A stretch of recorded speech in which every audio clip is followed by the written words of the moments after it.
বক্তব্য আপনি আমাদের প্রাক্তন এখানে একটু আগে বলেছিলেন যে আরান্দা এবং আমাদের জয়জির সময় বিস্তারিতভাবে আলোচনা করেছেন। আমাদের একটি মোটো থাকবে যে এতদিন যে একটা মানে প্রচার চলছিল যে ভারতীয় মজদুর সংঘ নিয়ে, আমরা চাই এখন যাতে আর আমাদের কাছে এই ধরনের কোনো কিছু না থাকে, আমরা সবাই একত্রে একসাথে মিলেমিশে আমরা কাজ করতে চাই।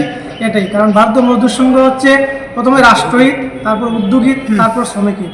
শ্রমিকের সাথে আমরা কাজ করতে চাই, এটাই। ঘটনা অনুযায়ী উত্তর ত্রিপুরা জেলার বিএমএসের নতুন কনভেনার লিটন চন্দ্র নাথকে ঘোষণা করা হয়েছে আজকে, এবং পরবর্তী সময় আমাদের প্রান্তের সিদ্ধান্ত ক্রমে যে বিএমএসের অন্তর্ভুক্ত যে বিভিন্ন কমিটিগুলো রয়েছে ট্রান্সপোর্টের, যেটা অয়েল ট্যাঙ্কার থেকে শুরু করে টুকটুক, অটো, বিভিন্ন প্যাসেঞ্জার, সব কিছু আগামী 2-4 দিনের মধ্যে পূর্ণাঙ্গ কমিটি দেওয়া হবে।